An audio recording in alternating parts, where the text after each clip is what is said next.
I am very happy to have you here at the European Parliament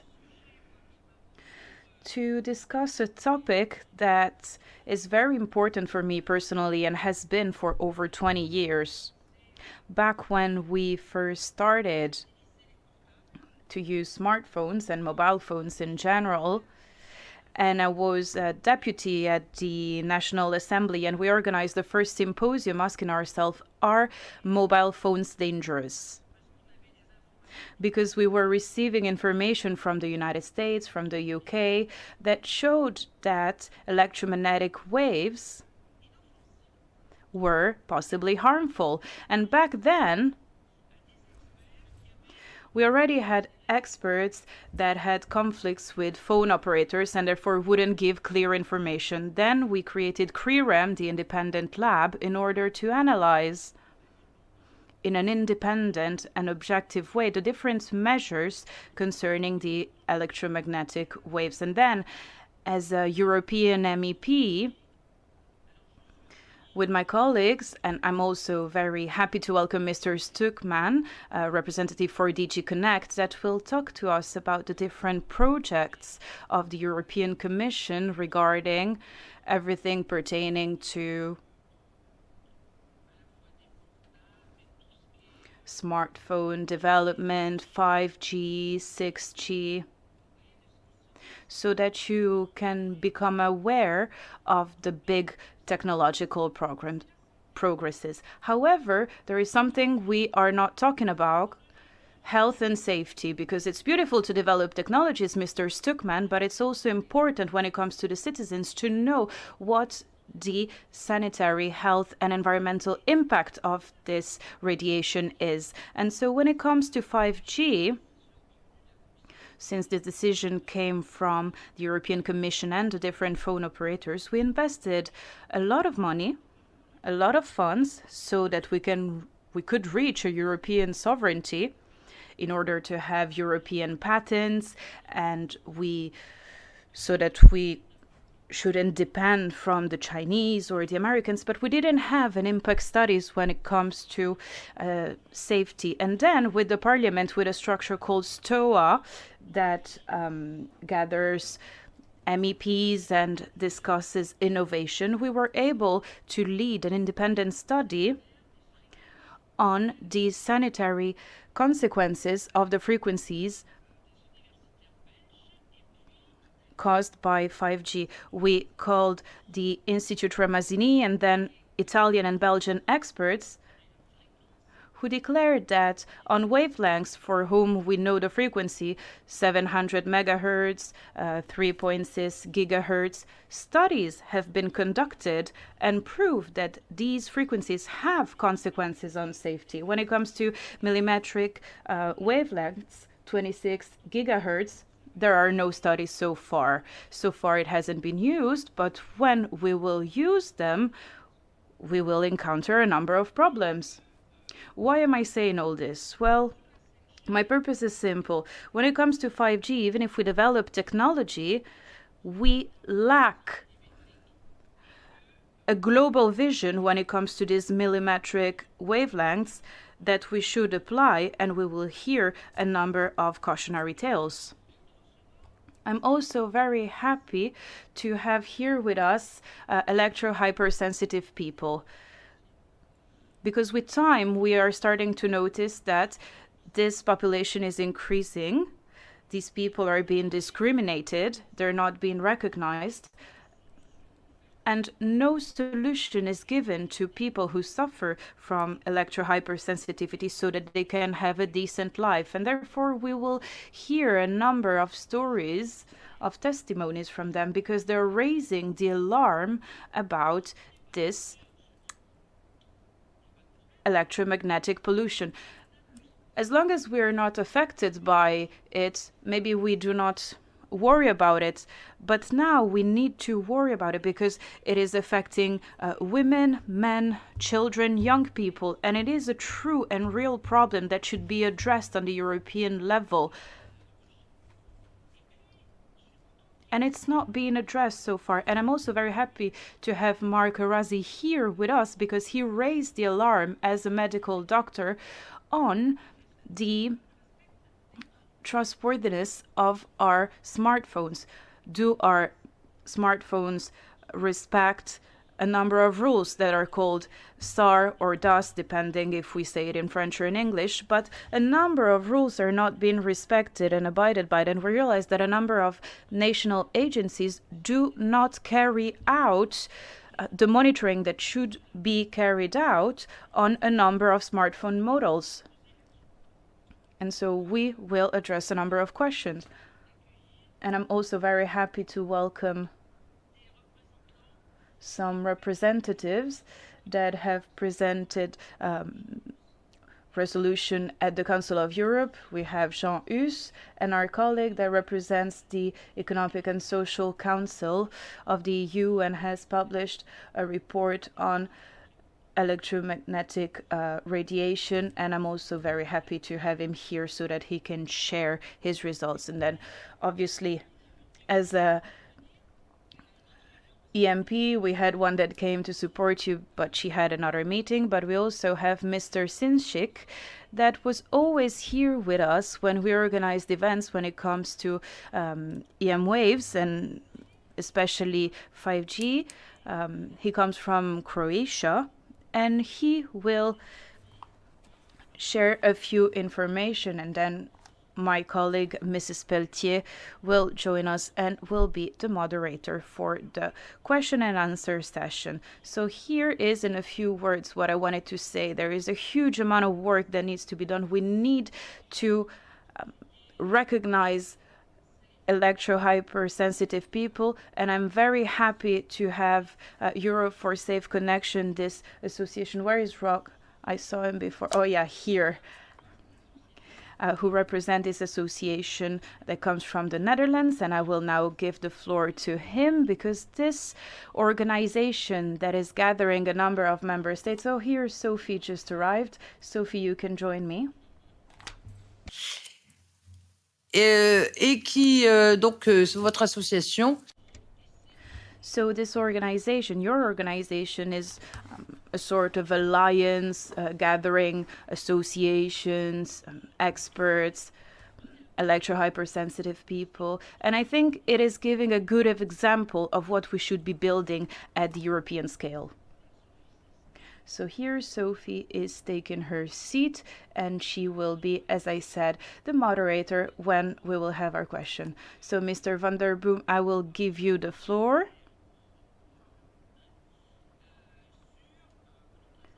So that you can present to us your alliance, your organization. The floor is yours. Thank you. Ms. Rivasi, thank you very much for the opportunity that we have here to present the new non-governmental organizations, European for Safe Connections, an NGO that exists of a number of organizations throughout Europe, not only the EU, but also organizations outside the European Union that understand that the EMFs, as we have currently in our society, have a negative side effects in many respects, actually, not only on health, but also on nature, and digitalization that has some very unexpected side effects as well. Could you give me the next slide so people can look with me? The content of my speech, I think I have only 15 minutes, so I can only give a rough sketch of the background of our organization. I will give you a view at what we want to achieve at the participation and what we ask from the politicians to do. I thought I had a presentation, actually, but I don't see it. Is that an idea? Okay.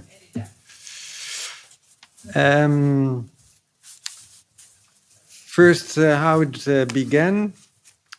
I will be short at that side because Brunello Shrivi, who is sitting next to me, will give also a view on the ECI, and it actually derives from the European Citizens Initiative's Stop 5G, Stay Connected but Protected. We have there a number of elements like the health element, the environmental issue, and the privacy issue or human rights. We had a lot of contact with the scientists and researchers and contact with a number of corporations, PhoneGate being one of these. And we also will have a short presentation today about PhoneGate. PhoneGate, as already mentioned by you, Mrs. Rivasi. The problems with EMFs and digitalization is on the next sheet. Actually, two sheets further down. This we already have had. So when you can give the next sheet. Yeah, the problems with EMF and digitalization. Thank you very much. The focus of our European Citizens Initiatives was at health, at the environment, and at the citizens' rights. At this slide, we have some focus at the health issue. The health issue, by the way, is not only about humans, but also about nature. And we see that there are numerous research projects that show relations with EHS, with cancer, with cell stress, with free radicals, genetic damage, fertility, learning and memory problems, neurological damage. And it is recognized by the consensus initiative from doctors in the United Kingdom. That's also supported by doctors' organizations outside the United Kingdom. Altogether supported by about 35,000 medical personnel. And they feel that the elements I just mentioned are to be considered as scientifically being proven as a result of electromagnetic radiation, non-ionizing type of radiation. So we see a lot of results, and the research article Ms. Rivasi referred to also agrees that fertility can be shown to be a proven effects of EMF, and cancer is the likely result. So we see very serious issues related to EMFs. Next slide, please. But it's not only about EMFs. When we look at the research being done by Professor Manfred Spitzer, we see problems with digitalization more in general. Children, specifically children who have long screen time, they have a one-sided development of their brain. And that's not a very small thing.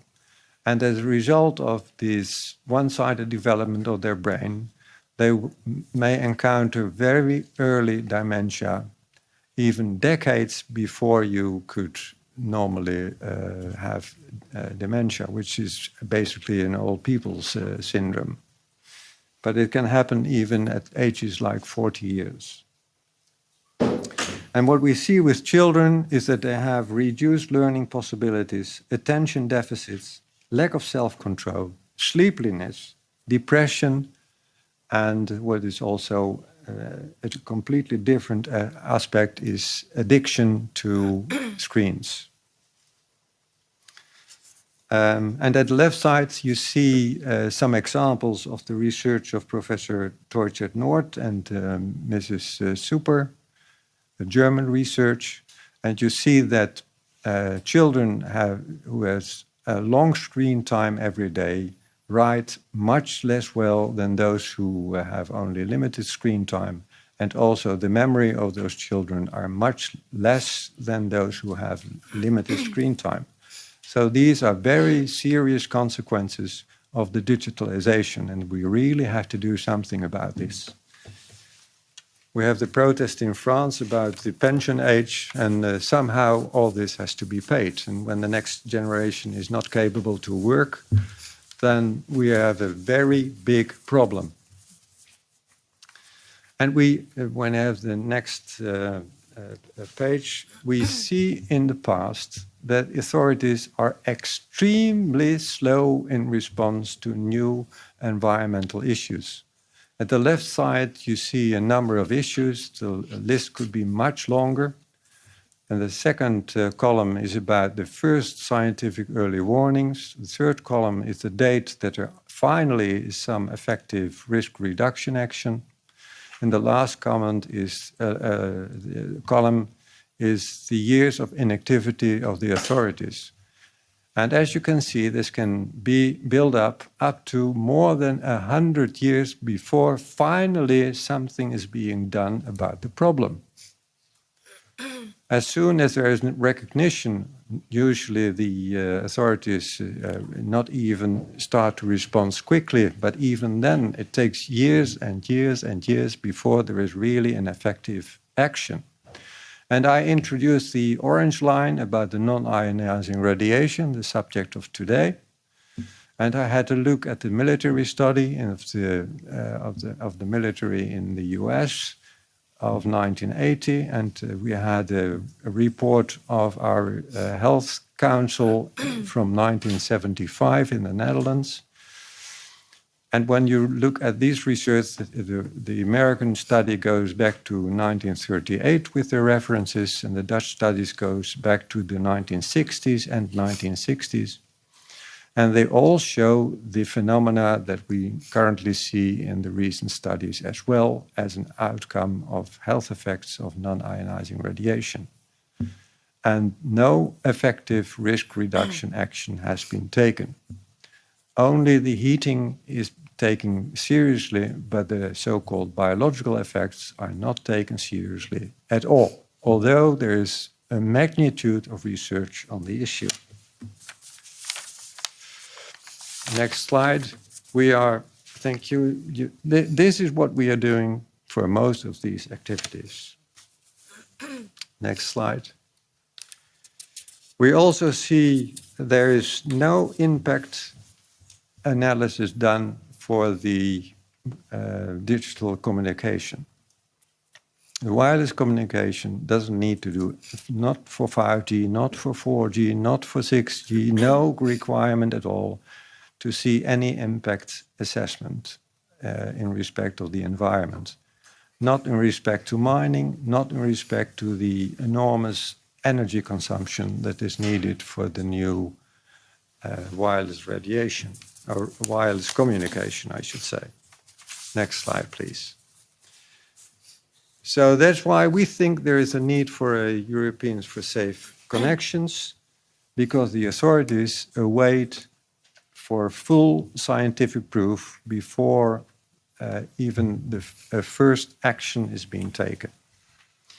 There is no environmental impact assessment of wireless communication.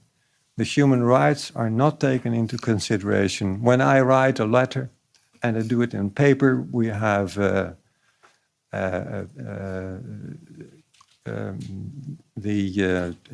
letter rights, so nobody is allowed to read it. But as soon as I do it electronically, everyone can read with me. And there is no option, no realistic option to do so. And the same when we log in any instrument. Now we have some problems with the possibility that information goes to China, and we wake up a little, but we are not yet waken up when information goes into our own society and our own organizations and industry. Only with the American elections we have seen some effect of what we are doing at the time. So the objectives of the ESC, at the next slide. Protection of humans, flora and fauna. It's not only humans, for the health effects of EMFs. We want education and promotion of general understanding of the effects of EMFs and digital communication. We want to support and encourage scientific research, because we think research indeed is very necessary. Daniel Vels, a scientist, has made a very interesting comparison between molecules and EMFs. And he concludes in his research that for life processes, not only molecules are needed, but a proper electromagnetic fields are as essential as the molecules. When one of these two is missing, the life process doesn't work. You need both. We know a lot about how it works with molecules. We hardly know anything about what the impact of the EMFs is in the life processes. And we want to pursue better regulation that also take into account these relations. And the next is what we think is needed for the politicians to do. First of all, we want the precaution principle. Next slide. Yes, thank you. Precaution principle to be applied, not only taking into consideration the heat effects, but also taking into consideration the biological effects. We want all life to be protected, not only humans, but also plants and animals. And we see a tremendous downfall of the number of insects, and it's really becoming a problem. And there is more than sufficient proof that these insects are being influenced by the EMF we produce so easily. And we want the ALARA principle to be applied, not a further development of mobile communication and then see how we can do it a bit less than what we actually would like it from a technical point of view. But we want things like no schools with wireless radiation, everything through wires. It's easy to be done in schools to do it without wireless communication, but we don't take care of these children. We want white zones, specifically for people who are electro-hypersensitive. We want appropriate environmental impact assessments, and we want to have the human rights included into the policies for digitalization. The next slide, please. So for organizations who are conscious of the effects of EMF, we ask them to come and join us and combine our forces. And thank you very much for your attention.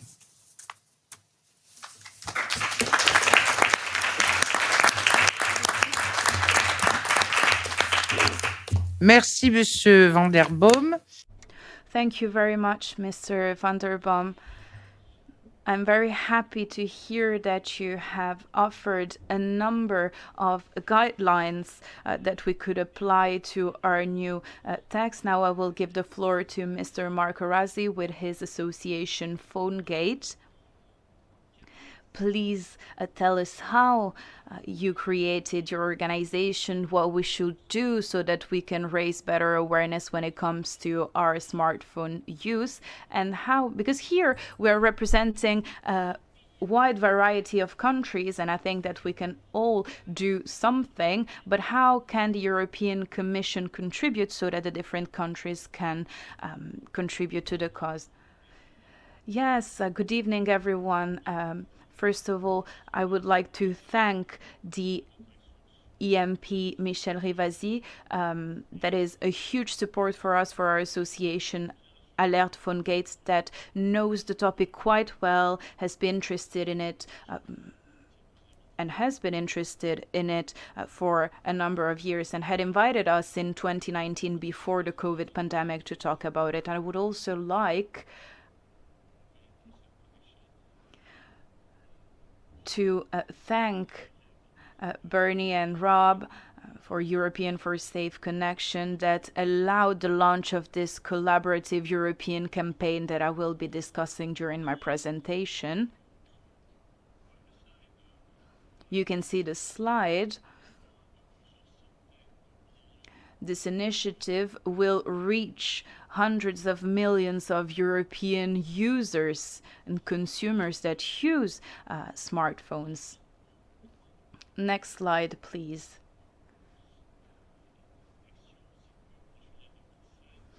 In the month of July 2016, in France, there was a report for INSES, our health association institution, that showed that 9 out of 10 smartphones on the market, put on the market in 2015, are beyond the legal limit.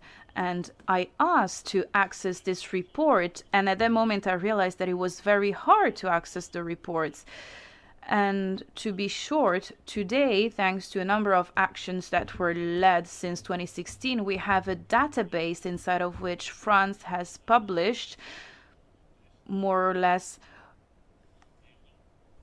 1,000 reports.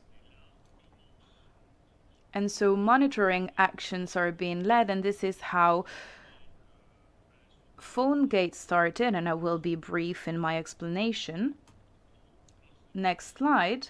After that, in March 2018, we created our NGO, Alert PhoneGate, that is an international NGO first and foremost. Our role, as we're doing it today at the European Parliament, our role is to lead action in a number of countries and explain what is going on when it comes to regulations, so that we can ask for change and that we can also show how we can reach those change, because this creates the link with what Michele Rivasi was saying during the intro, because on the one side, there are never-ending evolutions when it comes to digitalization and smartphone, and we think at Alert PhoneGate, we think that this evolution could happen in a way that could protect the health of all the users. On our association side, I think it's important to say that we have and we count on a scientific council inside of which we have some of the leading scientific experts coming from a number of countries worldwide.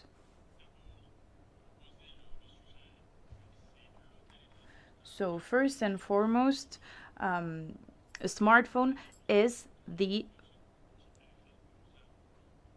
first emitter of radiation. And this is the reason why we're being exposed to radiation. And then, quote unquote, to protect the health and safety of our users, we have created on the international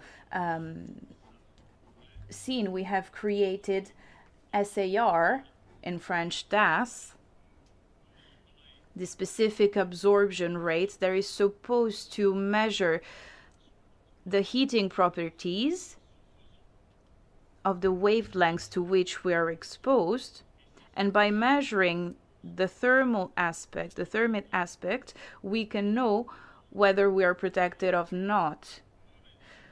But you will understand that this specific absorption rate is not a good indicator, that does not protect human health, that was created in order to protect connectivity rather than human health. So, where did we start? First, we started measuring the phone. So we took a phone and wanted to put the phone between 15 and 25 millimeters from the sensor in order to measure SAR. So we would measure the SAR not in the real situation, but far away from the person's body. Then we used another element that is very important. Nowadays, in Europe, we measure out of 10 grams of human tissue, the equivalent of 10 grams, because we do not measure on a physical person, but on a dummy. And in the US, there is a rule created by the FCC, Federal Communication Commission, and in the US, this measurement is not made out of 10 grams of human flesh, but out of 1 gram. So you might wonder, well, what's the difference between 10 grams and 1 gram? It means that a European is 3 times less protected than an American. I'm making it very simple, but just to make you understand that this indicator is wrong, the specific absorption rate that was created a number of years ago to promote connectivity, and now on the end came today. I gave you a few examples, a few tangible examples, because STAR is a measure. We shouldn't go over 4 watts per kilo. And so we measured at contact with the body for 10 grams of human flesh and 1 gram of human flesh, and it was made by one of the international leader, Hartfile, for a French TV show called Complément d'enquête. And so for an iPhone 8, for example, next slide, sorry. For an iPhone 8, here you have the figures. So here you have an iPhone 8 tested at different values of grams, and then you can see at 4 grams we already have 10 grams, and you see actually there is an increase of the allowed threshold from 4 to 6 times when measured like next to the skin, next to the body. And those tests have been run in France, but a few experts actually confirmed the results of these tests, and they confirmed the evolution and all the measurements. And actually, even it's one of the points we want to present also at European level, to European Commission, to really support our question and ask why we currently use this methodology in Europe based on 10 grams instead of 1 gram in the US. So actually we started with the US, knowing that in the US in 2019, thanks to a US journalist, Sam Wu, that used to work for Chicago Tribune, and actually was one of the finalists of the Pulitzer Prize, and actually he published articles proving that when we use the iPhone 7 and we put it at 2 to 6 millimeters, we switch from 2 watt per kilo to 8 watt per kilo. So in a few millimeters difference, we have this increase of 4 times the level of the radiation. So that's why an action has been launched against Apple and Samsung. So now the fight in court is going on in the US. And just to make it simple, actually the US organizations are really fighting on this. Brand Davis, it's one of the president of this association, which was one of the council of the consultant on the President Clinton, and actually they attacked the FCC, and as you see here, in August 2021, they actually had this FCC. It was judged and faced justice because of this. And actually, a few weeks ago, the US lawyers involved in this battle, checking who is really the one who has to decide, if the FCC or the US government. Actually, they are dealing with this. And even more important, it's what's happening in Canada. Our teams and our volunteers are there. They're working there, and they are lobbying and pushing the Canadian government to publish the result of the tests. So in September 2022, a few months ago, actually we obtained the very first collective action launched against Apple and Samsung in Canada. And this will involve 5 million users, phone users, and this might also bring a penalty of $13,000, a fine basically, per person. And then next slide. I'm actually very attentive to public health issues, and actually in our research we realized that in Switzerland there is no official authority charged with health protection, public health protection. So briefly, in France we withdrawn and asked for an update of 38 models of mobile phones. So they are not on the market anymore because of this need to be updated. And this is one of the reasons that brings us to the next topic. And the next slide. And this is a campaign we launched at European level with a shared objective with our friends of Europeans for Safe Connections. We are trying to reach out all regulators, telecommunication regulators. So we sent thousands of letters in different countries, about 15 countries, and we launched this year in 2023 a real mobilization at European level to check, to verify all the mobile phones we have on the market, on the European market. And then to conclude, the next slide. Again, the next one, please.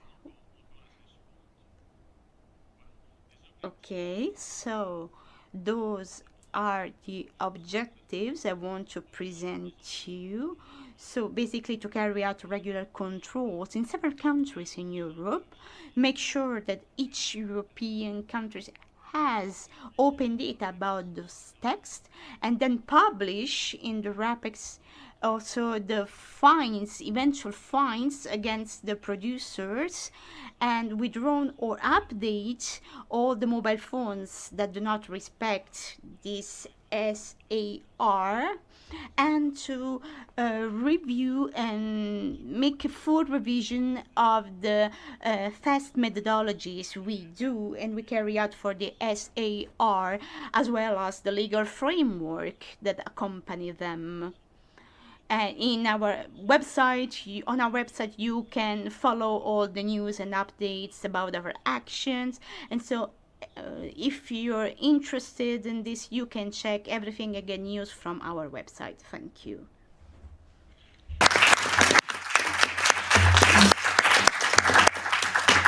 Oui, je trouve que c'est une... It is a very interesting initiative for us as well, because Europe is supposed to protect the consumers, and since the representative of the Commission is here, I was wondering if the Commission might maybe help us in order to draft so this document establishing a responsibility for member states to evaluate this SAR regarding the as far as mobile phones is concerned. Is there something like this? Like, is there a public body in charge of this monitoring? And are some mobile phones already withdrawn from the market because of this verification? So we would like to have some help from the Commission in launching this action. It's important to work together to push countries to establish those authorities in charge of the monitoring verification of mobile phones on the market. Now we switch to a very interesting subject, the EHS. I'm very happy to have some people here, really some witness here, talking about their personal experience. So we have Belgian citizens explaining us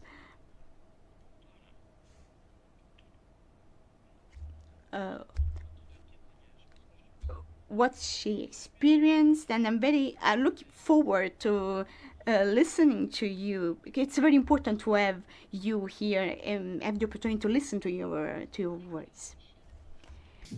And your team for inviting us and giving us the opportunity to provide a better understanding about the world of electrohypersensitivity, or EHS for short. I am Corielle van Vuren. I am an electro-hypersensitive myself. In a moment, you will be shown a video. It is composed to give you an impression what being afflicted with EHS really means. But first, I would like to give you some important information about EHS. EHS is a very serious condition. It is induced by fields from electricity and wireless radiation. And then we also speak of other sources like radar, Wi-Fi, Bluetooth. EHS really is a somatic condition. Millions of people all over the world have arrived independently at the conclusion that wireless radiation and electricity are the causes of their health condition. When they are out in the fields, their symptoms fade away over and over again. What are the most common symptoms that apply to EHS? I quote the list given by medical Dr. Monica Kraut. Severe fatigue and concentration problems, insomnia, tinnitus, dizziness, headache, migraine, hypertension, depression, itching skin, burnt skin, attention disorder, heart rate issues, joint and muscle pain, but also epileptic seizures, blood clotting disorders, leading from mild nosebleeds to severe internal bleeds and even strokes. You can see for yourself that most of these symptoms are purely somatic. Some people are more affected than others. Symptoms can be acute, severe, and debilitating. When exposed to the fields continuously, people can get very sick. These symptoms are found independently by millions of people all over the world. How likely is it that they all get it wrong? Sadly, because of problems to find safe places for living, work, or school, etc., severe EHS people often become excluded from society. No exact numbers regarding occurrence of EHS and severity are known, but a rough estimate of 5% of the population that are to a certain extent afflicted seems very reasonable.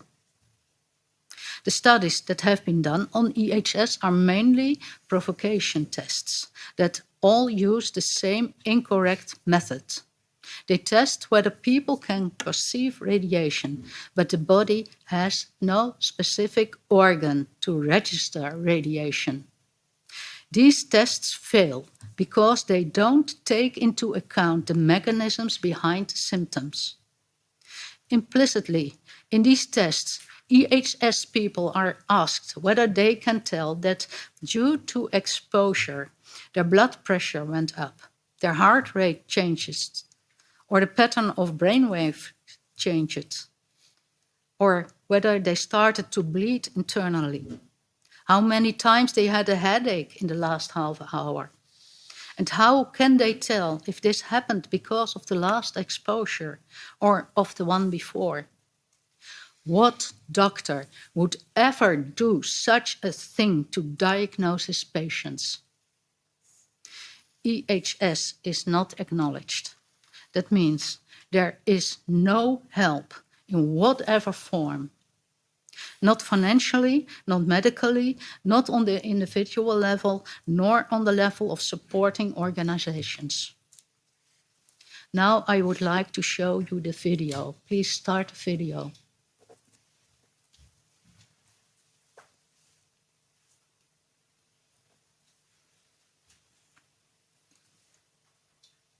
Welcome to the video.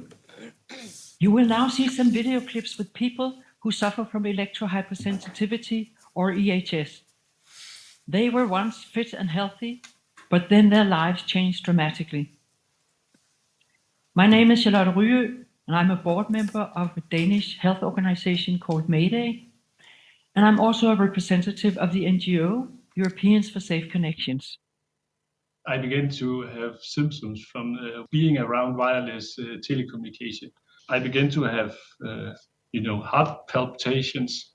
So just if someone was next to me and they received a phone call or just walked next to me, sometimes I could have changes in my circadian rhythm and I couldn't sleep at night. And it would take like 2 or 3 days to recover from just 5 seconds of exposure. And then later I began to have memory difficulties and being exhausted, fatigue from just being in vicinity of someone having mobile phones or Wi-Fi. Nowadays, it affects everything in my life. Okay. I don't go to work. I don't go shopping. The only place I go is here at home or in the forest. It started in 2001 when I was 31 years old, and I couldn't sleep. Suddenly it came, my sleep went worse and worse, getting worse and worse during 2 weeks until I was completely sleepless and I didn't know why. My life it changed in the last 10 years a lot. I was a very social person. I like to be with other people. I like to go shopping, go in restaurants, go in the cinema, making holidays. I like to have guests at home. I like to go making sport in a gym. I can't do anything. Now, at the moment, I'm not at home. Okay. Because at home in Osnabrück, I can't stay. I have still good friends and they go walking with me in the nature. EHS does exist. The doctors need to know about this disease and they have to learn about it at university. Please protect the children. I think it's necessary that they learn to handle with computers in school. But why does it have to be with Wi-Fi everywhere? I don't think it's good. The problem started about 15 years with me, and especially in computer screens, I had a problem working behind a computer screen. I had flushes in my face. I had irritable stomach, cramps in my muscles, and I had brain fog and problems with word finding. So with a computer, I had a problem, but it also moved to different apparatus like a mobile phone, and sometimes also with lamps. Certain lamps like TL bulbs were very annoying. And I had to stop my work being a pharmacist after 25 years. So no deck telephones anymore, no Wi-Fi. The electricity cables were isolated, so they didn't have any magnetic or electric fields, etc. for me, it's very important that there is a very fundamental research before the whole 5G network has been rolled out. So I'm a case, and there are otherwise different cases too, and I think there should be more clinical studies to case reports from different people. My EHS symptoms are loss of memory, lack of concentration, muscle weakness, pain in my joints, fatigue, also headaches, strange headaches, actually. Something that bothers my hearing, loss of hearing also. I have permanent hearing loss at one side, but when I'm out of the EMS, I don't experience that so much. My house is shielded, and I try to avoid it as much as I can. In this world, it's very difficult to avoid it at this moment. I stay at home because my both children have EHS also, and they cannot go to school. They cannot participate. They have to stay inside. I really think that this is something that can hit everybody. That it's regardless of age, of profession, of state of health, really. You can be in very good health maybe and just decay in a short time. I really don't. I wouldn't desire this for my worst enemy, but I think that you and your relatives can also be hit by this.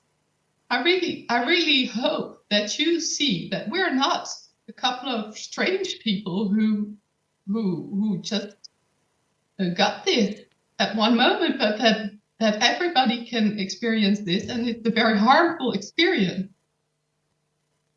And I really hope you would save yourself from this problem. I just wish for a world where my children can go outside, play with friends, make friends, make new friends, do their jobs, and not be such a patient, such a worry, because it's not their problem.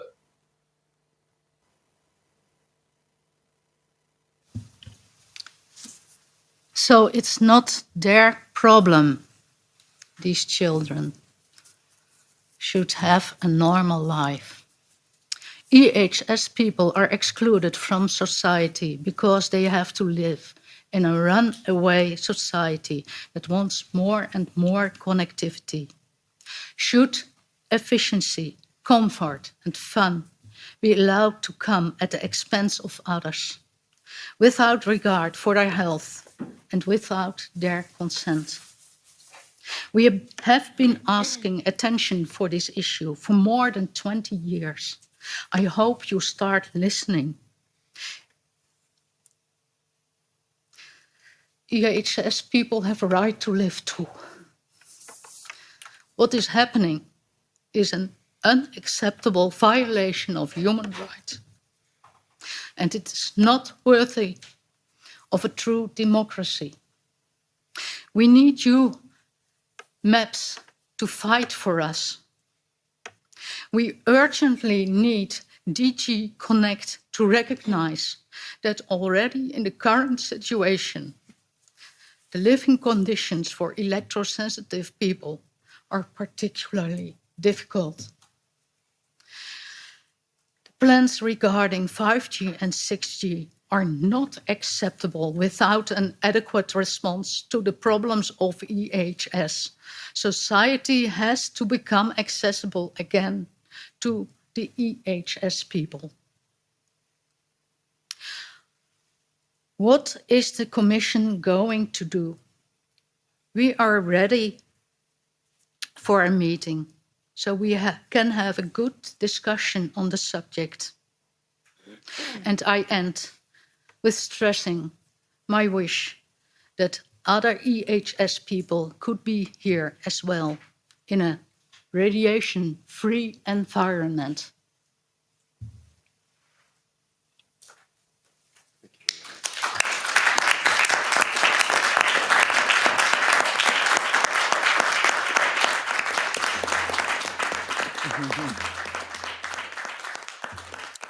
Merci de ces... Thank you very much for your testimony. Actually, we can feel your suffering, so the isolation, anxiety, and then the recognition you're asking, because there is a problem there with the recognition. Because you are there, you exist, but the society does not recognize you. Because the better we understand how it works, and that's important to understand why everyone might become hypersensitive, the easiest will be to find a solution. And it's important also to reduce the pollution, the electromagnetic pollution, because taking drugs, taking medicines, a lot of them, it's not the solution. So now I would like to give it the floor to Marie-Noëlle Bollinger. So, a baker. So, she is actually a project manager of an association called Zone Blanche, so white zones. So can you please present us with your association? So briefly, our association that gathers from 150 to 300 members. Regarding our organization, we have a board of directors like any other association, and also we have a scientific committee and health professionals and doctors that work with us on this subject and who also help people also in terms of knowledge about their conditions. What we wanted to share with you today regarding what we have just heard, actually we received some questions that are in line with what we listened today. Every day I receive emails of people asking me where are the white areas in France, where should I go, where are the welcome center, because one of the goals of my association is to create places where people could live or welcome people, places that will be protected by these electromagnetic fields. But these areas need to be found. In France now we have a directive called Nodil Mobile that requires that everyone is allowed to have a phone in order to stay connected with everyone else, and therefore we have a lack of white areas, and the less white areas we have, the more people are in a situation of difficulty. Electrohypersensitivity is a very difficult condition to have. When people suffer from it, it takes usually 1 to 2 years to understand that they're suffering from it. Then these people lose their jobs, and in some relationships, usually the husband, for example, the husband doesn't understand what is going on, and so you're losing your life balance and you're losing your relationship. I can only let you imagine what it can happen inside of a family. Therefore, it's a loss of revenue when you are when you suffer from EHS and you live in town. You have to move out. You need to find a place where you can live. And then we have many people that have to move to the suburbs or to the countryside, and we are confronted with people that move 1, 2, 3 times because electromagnetic fields are becoming wider and wider, and then they move, and then the electromagnetic fields reach them once again, and then they have to move again. So they lose their life balance, they lose their social life, and they end up in survival mode. The association Zone Blanche has communicated the life urgency of people that are in very dire cases. We have people that live in mobile homes under tents that are trying to find very remote areas so that they can find a refuge and try to barely survive. This is unacceptable. In France, ANSES has analyzed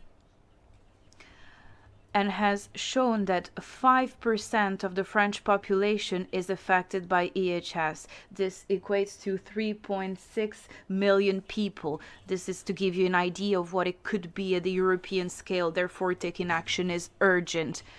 We need to integrate the fact that we have our own EHS refugees in France and in Europe. We have talked about it enough. We have heard testimonies today. It is therefore urgent and important that when it comes to the European policies, we realize and we take action for these people so that we can protect them. This is what I wanted to say. Thank you.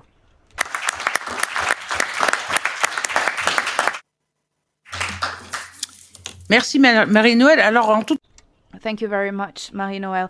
To be very transparent, I wanted to say that I used to be president of this association, and we created it in 2014 in order to answer to this demand. On the human point of view, I was really stricken by people affected by EHS, but for me it's like non-intervention to person in danger, because these people cannot find a place to live. And when we hear the government calling us and telling us there is a person just walking in the forest, usually women, a person walking with no goal or no destination in the forest, what can we do? We need to find a place for people suffering from EHS so that we can create what we call refuge.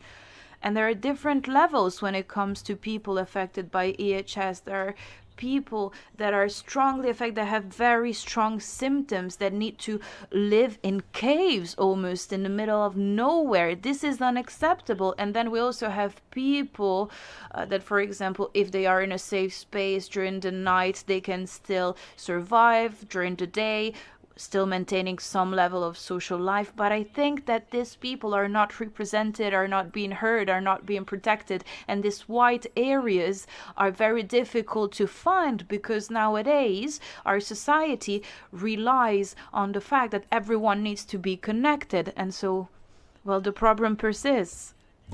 Now I will leave the floor to David Steinmetz, that has created an association called Ma vie en mode avion, my life on airplane mode. So Mr. Suckman put his phone on airplane mode, so thank you very much for your cooperation. Thank you for this transition. I will be brief.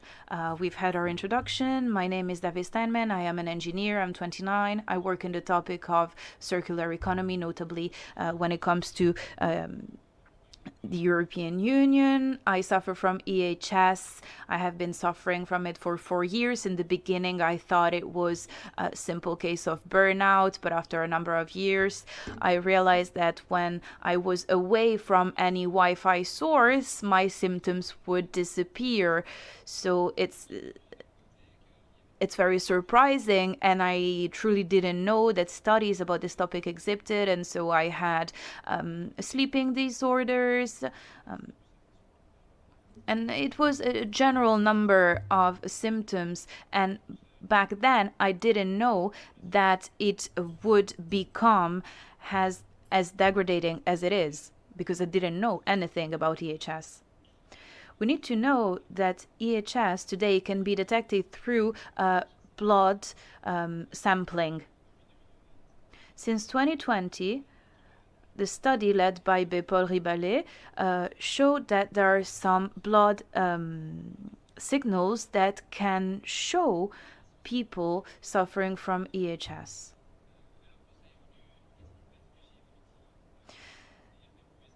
This is a disorder that evolves with time. In the beginning, symptoms can be very light, and then over time,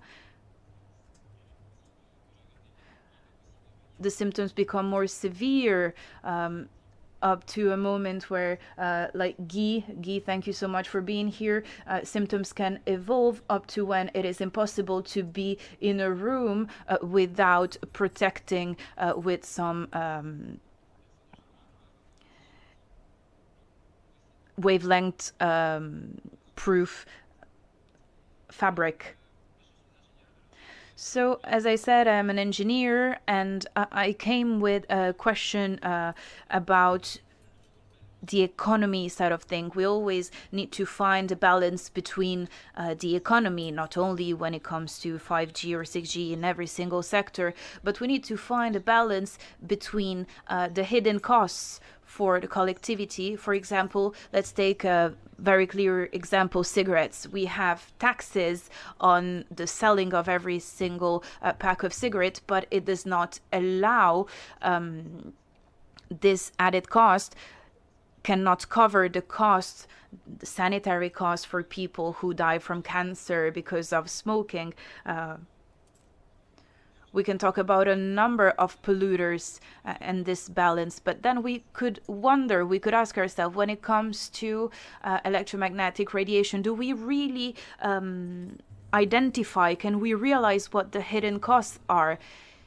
Has the European Commission monitored and evaluated what the costs would look like in the following 5 or 10 years? Well, the answer is no. I will not spoil anything, but the answer is no. In France, for example, 5% of the population is affected by EHS, but with the evolution of connectivity, 5G, soon 6G, this will affect an increasingly high number of people. It's therefore important to understand that out of this 5%, probably in the 5 or 10 following years, maybe 1/10 of this 5% might develop very debilitating symptoms. I mean debilitating like having to have a wavelength-proofed fabric in order to stay in society. And it is important to realize that for the society, 20% of everything that we spend or that we're paid goes back to the state and the government. And I think that out of this 20%, we could invest some of it in research, and therefore people who suffer from EHS are, quote-unquote, represent a cost for society, but this cost is necessary, and we reach 13 million euros per year. I haven't taken into consideration in this calculation cancer or early onset Alzheimer's or cost. So, for example, adaptation of some tools, having to move a number of times. But just for the collectivity, I'm not even talking about the public, the private sector, apologies, a number, hundreds of thousands of euros per year. When the European Union invests 9 million euros to promote the development of 5G and 6G, are we really aware of the hidden costs that are behind that, of the launch of 6G? Because after that, we will have hidden costs for our population when it comes to health and well-being. I'm not even talking about environment protection at this point. So it is important to identify the hidden costs of these evolutions in order to protect people suffering from EHS so that we can go forward in the right way. Thank you. Merci, David. Alors, Thank you very much, David. In this first part, our last speaker, Perni Shriver, coming from Denmark, biologist, that has launched a European Citizen Initiative, an ECI, Stop 5G. The title is Staying Connected but Protected. And I think that we wanted to talk about this ECI because we are now at the end of February, and it is urgent that people can express themselves and vote so that we can push in the right direction. Of course, the rest will be in the hands of the Commission, but now the floor is yours to explain this petition, Stop 5G. Thank you. Is this one? Can you hear me? Yeah. Thank you for the invitation, Michele Rivasi, and your great team. And thank you for all listening to this workshop. It's very important. My name is Pernille Seiber. I'm from Denmark. I'm an educated biologist and a science teacher. My background for working with this subject of health effects from wireless radiation is that 11 years ago, I discovered I was affected by radiation from wireless technology, and then I joined the Danish EHS Association. I'm also the coordinator of the European Citizens Initiative called Stop 5G, Stay Connected but Protected. Next slide, please. EHS people have spent many years, some for 10, 20 years, trying to make politicians understand that we have a real problem with the radiation level. We have contacted local politicians, national politicians, authorities, media. We have arranged demonstrations, created petitions. We have arranged 5G conferences and worked closely together with a Danish lawyer who wrote the legal opinion on 5G, which concludes that 5G rollout violates human rights and environmental laws. That is a strong conclusion. Competent scientists have written appeals, for example, the EMF scientist appeal, and the EU 5G appeal, which actually has been submitted to the EU for 7 times now, but still nothing has happened. Therefore, we have been forced to acknowledge the fact that if there is to be a change in the laws in the area of wireless radiation, we must come together on a European level in order to have the power to influence the EU laws and in this way also our national laws. Next slide, please. Authorities and politicians have really failed to protect all living beings by closing their eyes for this issue. The most crucial issue in this area is the lack of health and environmental assessment, not only on the 5G rollout, but all the wireless technologies, 2G, 3G, 4G, Wi-Fi, Bluetooth, and so on.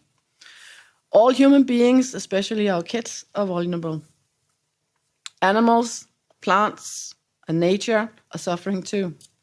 As you can see with this tree in the picture, which is irradiated by the mast in the background. I don't know if you can see it, but there is a mast in the background. And it's not doing too good. Next slide, please. Beside the radiation issue, there are all kinds of very serious environmental impacts.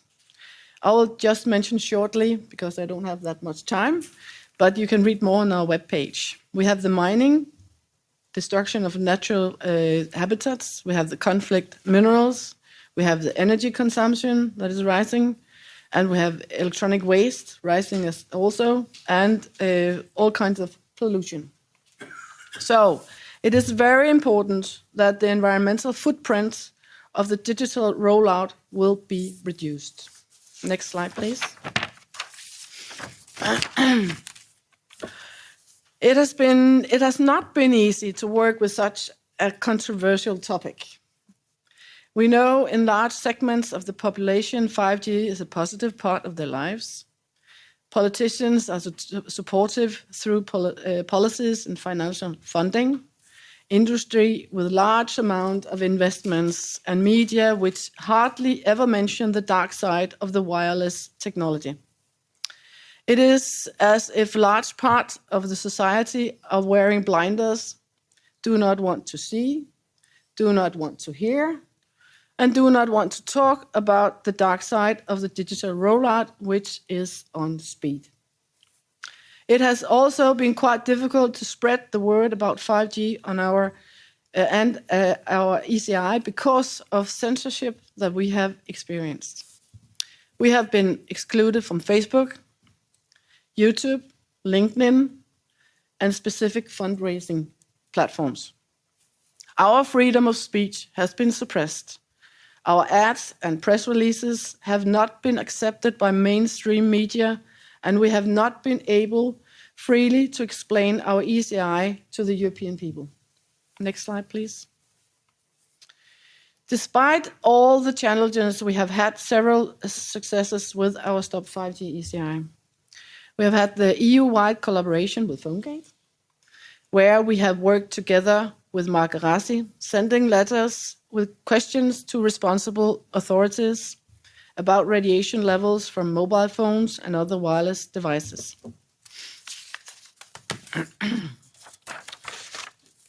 Worldwide, we have been greatly supported by, especially from the states, Safe Tech International and Children's Health Defense. And amazingly, people from all around the world have asked us if they could sign the ECI, but we had to tell them it was only for the EU citizens, unfortunately. We have been very busy creating public awareness, especially on social media. And you can see on the slide here one of the example of one of the many posters that we have produced. We have also facilitated a creation of a scientific group, which have written a very important critic of the Share Opinion report that came out last year about the latest scientific evidence available regarding radio frequency. And I'll tell a little bit more about it on the next slide.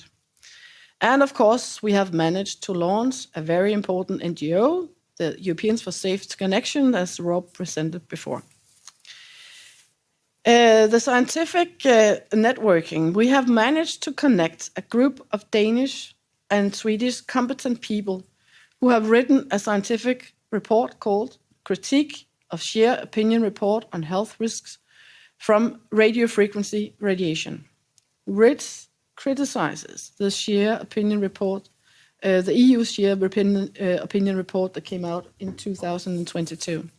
And I'll just mention 3 important points from the conclusions of this critical report.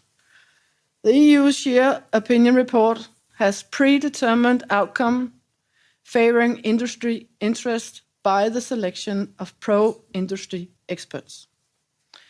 The Share Opinion Report recommends adoption of ICNIRP 2020 dangerous limits that put entire EU population at serious risks. And the Share Opinion Report excludes the majority of field experts who agree the public must be better protected. Next slide, please. I have 3 grandchildren. On the picture is my granddaughter, Luna, watching a butterfly in amazement. I'm here today to make a better future for all of my grandchildren and for the generations to come, so they also can experience the wonders of nature. Therefore, we ask the EU to apply our 23 proposals to protect all living beings, where we have 10 proposals, to protect our environment, where we have 8 proposals, and to protect our privacy, security, and freedom, where we have 5 proposals. We have supplied legal and scientific arguments for all 23 proposals and also exact suggestions how the EU can improve their programs, their directives, their plans, and their policies for the better. We describe precisely where the EU have competence according to all the EU treaties. And we have submitted an annex of 80 pages with the full content to the EU Commission. Next slide, please. As a final statement, I would like to send these 3 messages. The EU has failed to protect its citizens and nature against the dark side of digital rollout. The Stop 5G ECI has succeeded in many ways, and please apply the 23 proposals from the Stop 5G ECI in the EU law. And I will quote from a recent study. The European Union prioritizes economics over health in the rollout of radio frequency technologies. Thank you for listening.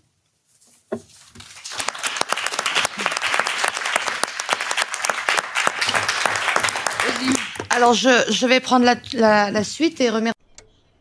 I will take the floor to thank Michele and the team. I would like to thank all the speakers. We can hear from the different testimonies that we can really understand the degree of suffering that they are experiencing. Unfortunately, we do not have as much time as expected, so we will allocate 15 minutes for question and answers. I know that a number of questions were asked already were addressed to the Commission, but if someone wants to take the floor. Colleagues, I will just make a few statements, and I will also make some at the end.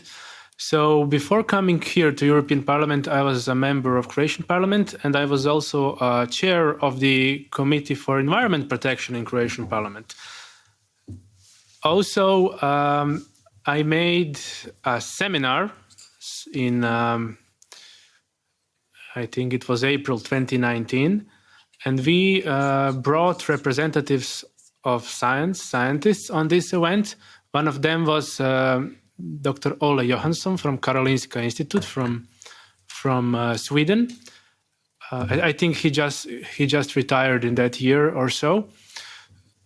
This is a person who most of his life made experiments of how electromagnetic waves influence not dummies, not plastic dolls or pieces of metal, but real human biological tissues.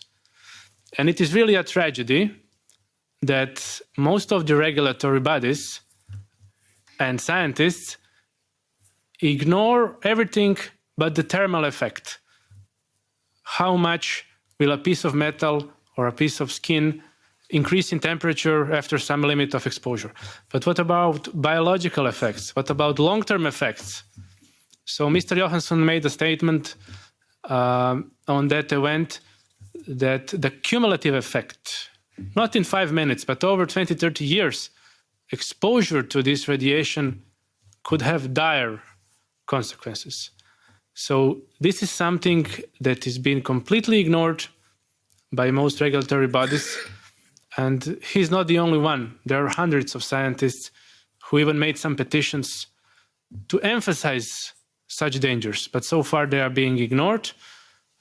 Wherever I could, I mentioned this line, I mentioned this argument. I'm basically an electrical engineer, but I speak now as a politician as well. In biology, you have those chains of amino acids, the proteins.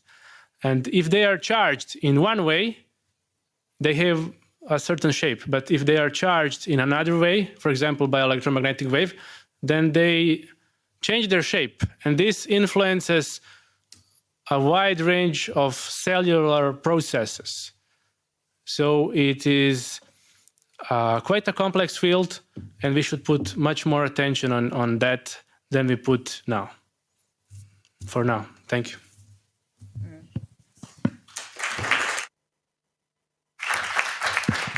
Merci, merci. Thank you very much for this intervention. Would the representative from the Commission would like to answer of the questions that were asked to you? Maybe David would like to start, or I don't know. Yes, I think there were a number of questions. First of all, thank you for the possibility to be here. I am very honored to be here, and I was also very stricken by different testimonies, very touched by it. First of all, I need to say that the representative for DG Health were invited, but unfortunately they couldn't come, so I can talk about a number of topics, but for a number of other topics, I am unfortunately not an expert, so I cannot address those questions, but it doesn't mean that we cannot address every type of question here.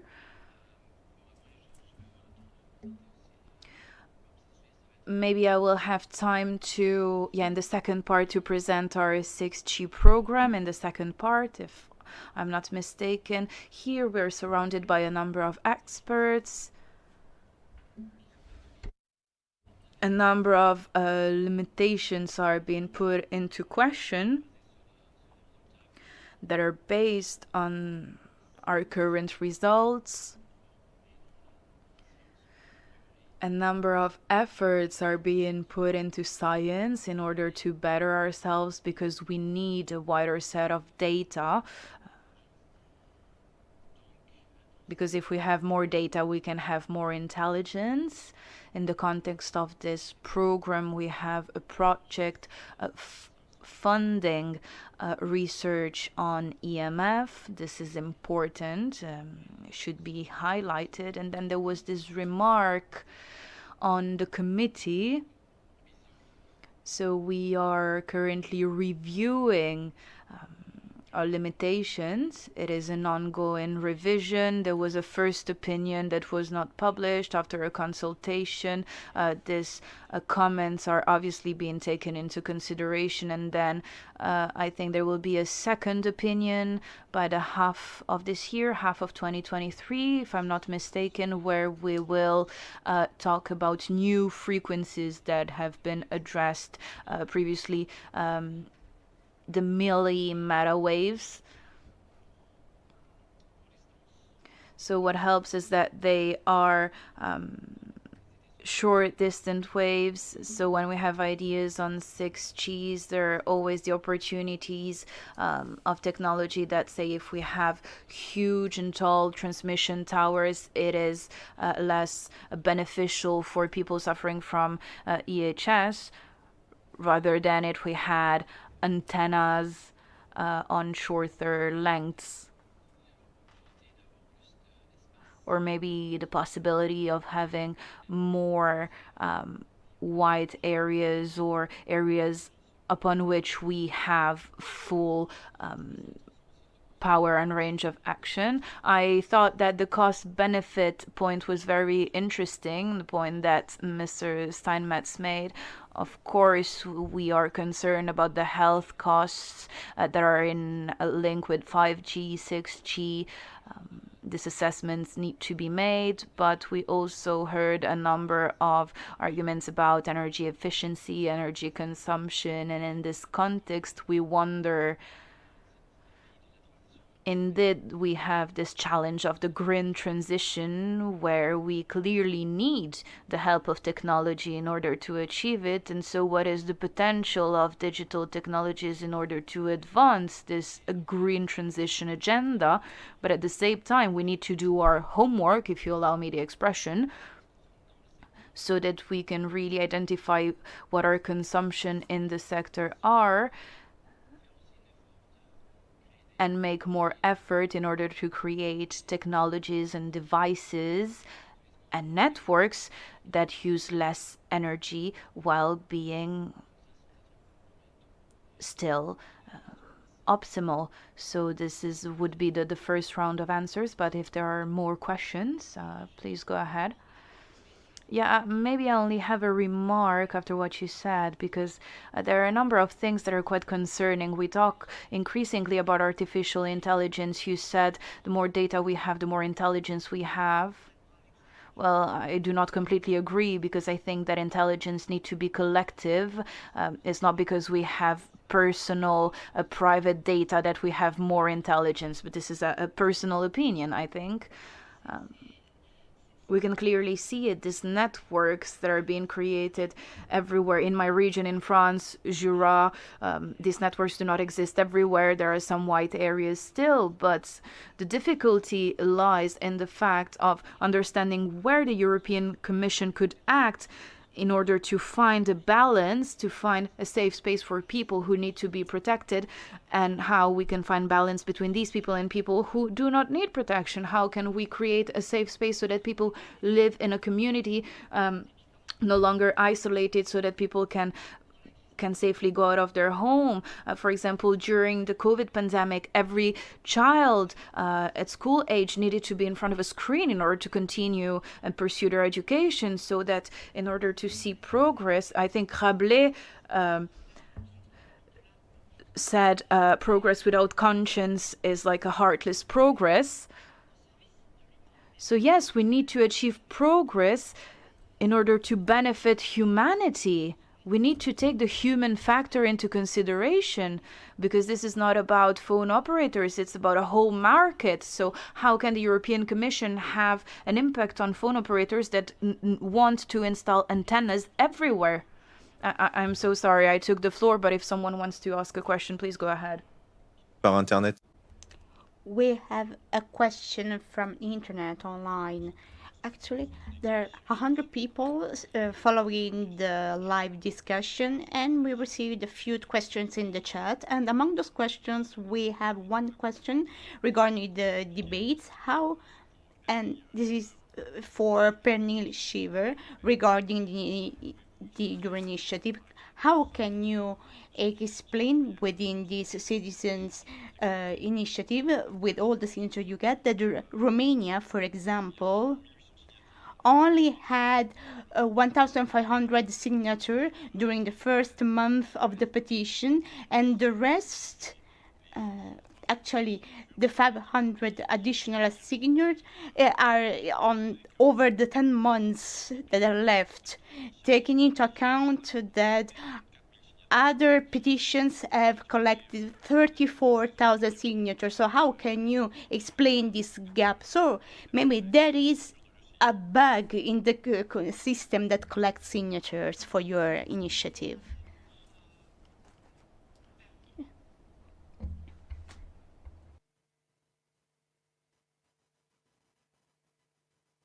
Yeah, sorry, that's a very good question, and we have been asking that ourselves. So, what we one of the issues about the ECI and the signature collective system is that we have experienced that many people that are aware of the dangers from 5G is also aware of the privacy issue, the data collection issue. And when you go to the signature collection page, you have to give up many personal data. And we have received feedback from people that will not do that. So that is one of the issues.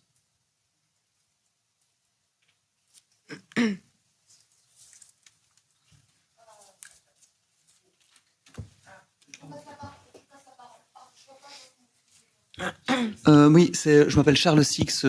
My name is Charles Six, and I'm from a citizen initiative that actually wants to reduce the pollution in Brussels and wants to oppose to the implementation of 5G in Brussels. So we don't want the waves to increase.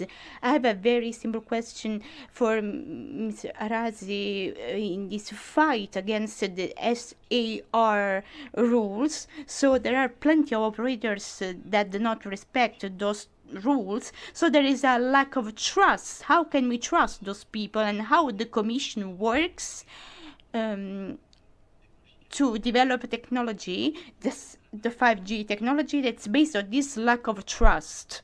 How can you develop all this?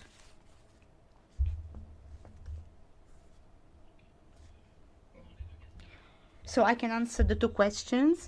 First, as far as the risks and the negative effects are concerned, actually we have a few examples for this in the Safe Internet Initiative and Better Internet for Kids. So those that we put in place implements a mechanism to protect the children, and the colleagues in Luxembourg, DigiConnect, they take care of it. And so we have also the artificial intelligence and the ethical side. So we evaluate the risks with that accompany the development of the artificial intelligence. So actually Europeans are the first and that are really analyzing those effects of the artificial intelligence. I have colleagues at the Parliament who are discussing about this. And so we have the high risk, medium risk, and low risk applications. And so we try to evaluate how to deal with all this. Of course,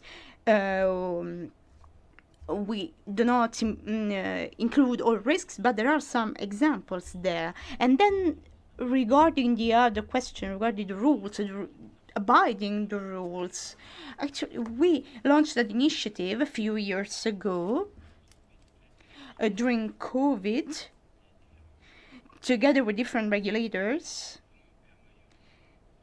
on how to improve this trust issue, how to work on this trust issue and to fix it. And something that proved to be effective is transparency. Actually, in Belgium, there is the opportunity to measure the level of radiation in the place where you live. If I'm not wrong, it works like this. And in other countries, also you can check on maps. So you can check region by region how the situation is to see if actually the levels are respected or not. So it would be interesting to get more information about it, but we think that transparency is key here. And so to check if the rules are respected, this is very important. And then enforcement is also very important. So regulators are there to check, to monitor, to make sure that regulations and rules are respected. If it's not the case, of course, if we have complaints, we can address the member state concerned and ask questions, and also to somehow work with the regulators and with countries. Thank you very much. But, Dr. Arazi, I just wanted to say that France in September 2020 actually officially opposed the European Commission action asking for a direct measurement of the SAR when the device is in direct contact with the skin. So actually we asked for this evolution to an update of the measurement methodology, and this dates back to 2.5 years now, and according to my information, no modification has ever taken place. Now, unfortunately, I cannot answer this question because I'm not an expert in the field, but I can take note of your question and get information and get back to you on this. Regarding the SAR, actually, we saw the images of people talking at the phone, actually putting the telephone next to the ear, but this is less and less frequent. Actually, it's important to have the device not really so close to the body, or it's important to keep some distance. And my answer is the problem is not only talking at the phone and putting it next to the ear, because actually the problem is also keeping the phone in the pocket, for example, because sometimes some people they never really leave the phone. They keep the phone always and constantly with them, even in the toilet. And we actually also mentioned the workers, the employees. Some of them are obliged to carry the phone every time with them. So the problem is that some people, even children sometimes, keep the phone next to them all day long. So my suggestion is not to use it and keep it next to the ear or carrying it in the pocket. So I would like to give everyone the opportunity to take the floor if they want. And I give the floor to Mr. Hus.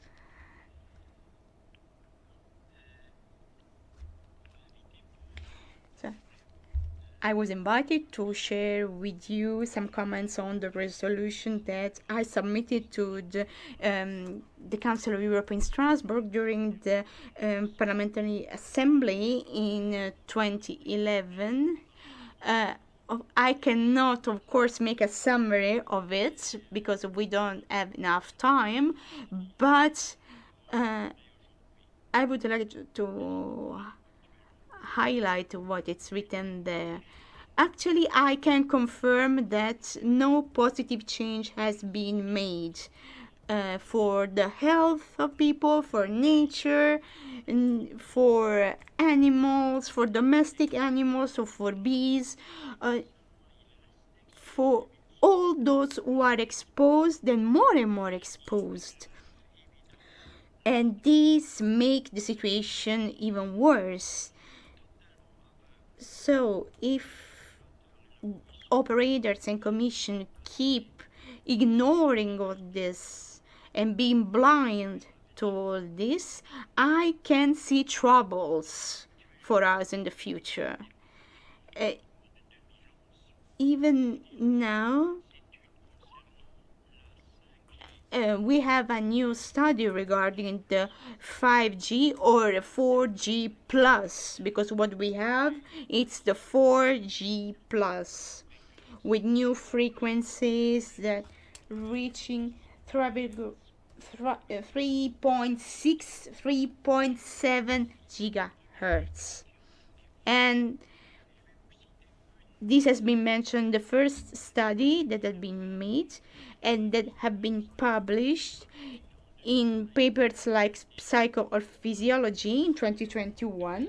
And this study clearly shows two things. So analysis on people have been carried out, people exposed and non-exposed, and those analyses, those studies prove some changes in the brain activity of those people,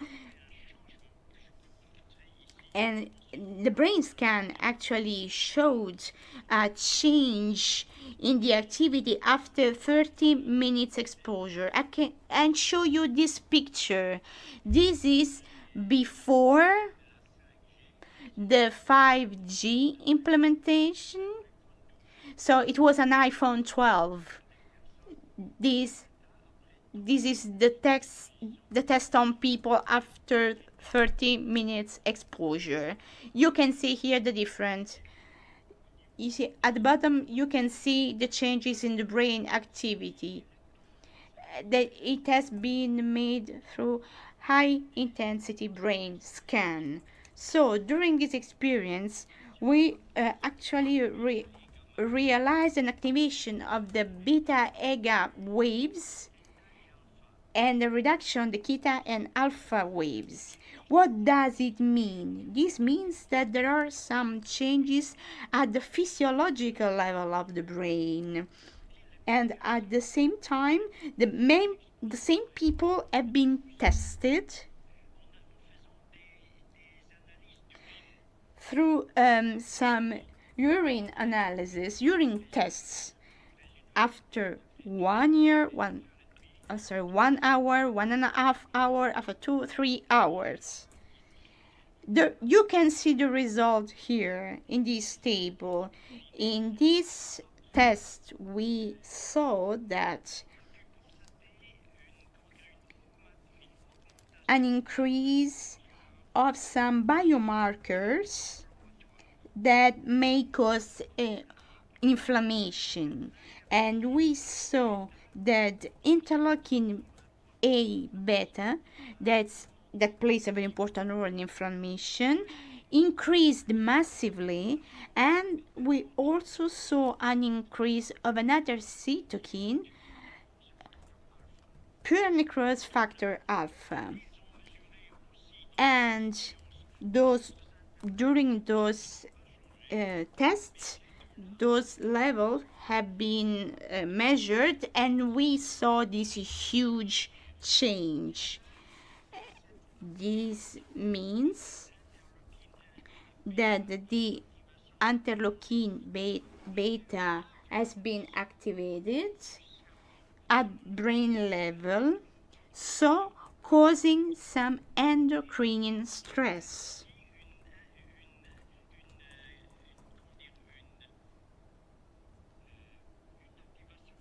So there was a silent inflammation. This triggered a silent inflammation in the brain.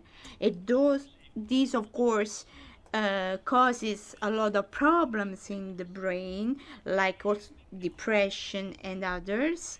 And we also think this might play a role in the Alzheimer, or can trigger Alzheimer issues. And those are very important and scary results. And this also will be transformed in medium and long study, because we actually saw this in short tests on a few hours, but we might wonder what happens on a longer term.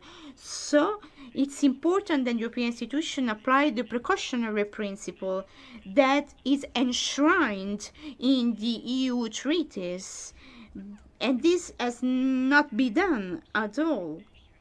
So, as former deputy, I'm retired now, I'm still active in Luxembourg and still fighting on this. I have an association called Acute that deals with all those problems in Luxembourg. Also heavy metals and other issues. And we also work with a National Patients Association in Luxembourg, dealing with all kinds of problems related to sick people. During my life, I can tell you, I was really pro-European. I've been always pro-European. I was the first member of the Green Party in Luxembourg in 1984, and I stayed in the Green Party till 2011, until I draft this report on health. And so I can tell you that everything that I have experienced in the last years with the European Commission, not only I'm not so enthusiastic anymore, but I can be very clear and straightforward. For me, the current Europe, its the direction is the European Commission and the member states. It's just an institution taking into account the financial economic interests, and the rest is just talking, just debate. We talk a lot, but we never take action. So I fought for so many other issues and problems, like the problems with the heavy metals and other problems. And problems are never solved because there is a problem between the DG Health and Committee of Experts, but those experts are not neutral. Basically, are people who have interests that sit there in those commissions. Excellent researchers and doctors also applied to be part of this commission, but their applications were refused because they used to ask and question a lot of principles and ideas.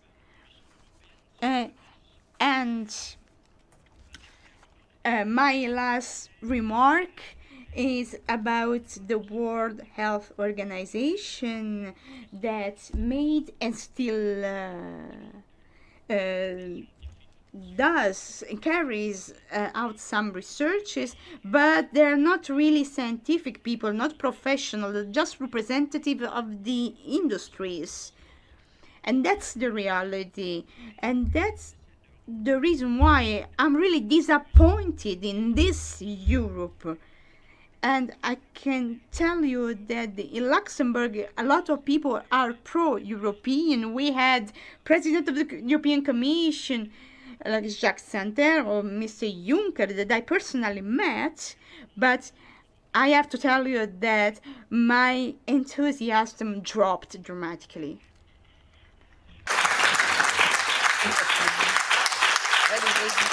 Merci beaucoup. Thank you very much, Mr. Hoos, for your honesty. You've been very, very clear. You have made yourself very, very clear. I would like to give the floor to Mr. Forner. Unfortunately, since we don't have much time at our disposal, I have to ask you to be short, to keep it short. I'm sorry. Because we know each other. We discussed already with Madame Rivasi and the colleagues in the room. We had the opportunity to discuss in Germany about this concern.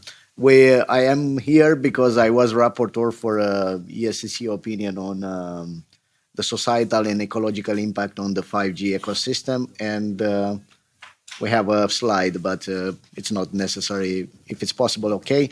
And another opinion, digital identity, data sovereignty, and the path to just digital transitions. All this, next slide, please. All this has been done because we received many requests from our countries, being from Stop 5G Association, but also from trade union organization, and many of them were related with quality of life. Next slide, please. Many people has been exposed to this information about the impact of the 5G technologies. Some of them been realistic, others have been, presented as the citizens they perceived, and we heard some testimony today. We have the controversy on this subject, but I think any problem which is presented by the citizens to the European institutions has to be taken into account. And through this dialectics, we can improve the situation for this sector. We had the same situation with the mining sector. I am coming from a country where the mining sector, gold mining industry, has been involved with the use of cyanide, asbestos, and other materials. Next slide, please. So in this context, we thought that we have to do these opinions, and we have to understand, first of all, why we need this electronic communication technology and for what are necessary. And you see here from the industry for what are necessary. And the 5G is necessary for autonomous driving, is necessary for augmented reality, virtual reality, tactile internet. So in a way, are, of course, citizen-related application, but more and more are industrial application. So immediately many colleagues said, why we don't have a special architecture for the industrial application and to leave citizens, to protect citizens somehow throughout the architecture of the network. This debate in our countries, in Romania, for example, we have a colleague here online, Madalina Apostol, participated in ANCOM, which is a regulator in Romania. This debate has been very vivid in our country, where we have to apply this technology, not necessary everywhere. This was one of the points. Next slide, please. Of course, it's this issue, how it's formed, the signal, and we will not enter in the technicalities and the stroboscopic effect of this new technology, which is not very much studied and is not explained to the people, because we are not all technicians. I am engineer, mechanical engineer from Polytechnic Institute, but I have also law. But our other colleagues and organizations, they need these explanations, and they feel that the authority are not coping with these changes. And sometimes when we ask the people from institutions, they don't know to explain to the people what is about in this technology. Next slide, please. We have these reports from 75. The people are reading this kind of reports. And this was for the Eastern Europe. We don't know how actual it is from the Commission and other experts. They said that it's no actuality because the things changed and you have no proof. We discussed with the World Health Organization. Everybody said that we have no enough proof in order to say that it's a real danger. But the citizens continue to suffer. They have their concerns, and we have to go forward with the debate. Next slide, please. We're regarding the Havana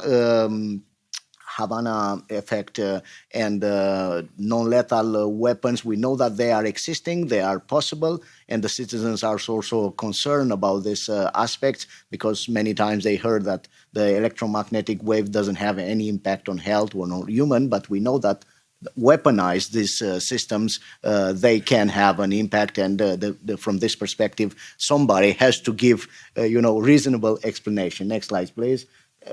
Next slides. We will not insist. I think I will not have time to explain all of these slides because the time is very short. But I just want to tell you that from all our opinion, the main question, cornerstone of the discussion has arrived to this electromagnetic hypersensibility. We have this discussion in Germany because, in our opinion, we said that EH has disease, this illness. We said it's an illness, and that started a controversy around the terms. In our opinion, was a member from Spain, from Consumer Protection. They said that we have decision in the court, and this decision in the court has to be recognized somehow, and they should reflect it in a legal text. From the discussions that we have in the STOA here, we had in the STOA and what has been said from the Council of Europe, resulted that we have a problem. It's an illness, a disorder, a disease, wherever it is, somebody should discuss this interdisciplinary environment, and maybe this is the start for the right, beginning in this regard to improve our standards and to ensure somehow a level of protection what is requested by the citizens which are presented this in the room. Thank you very much. I will close here.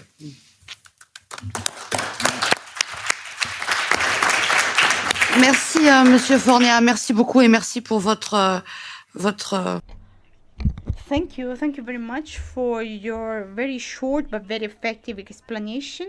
Mr. Stockman, we give you the floor for the final intervention in order to have an overview of the Commission's position and the situation before 2030.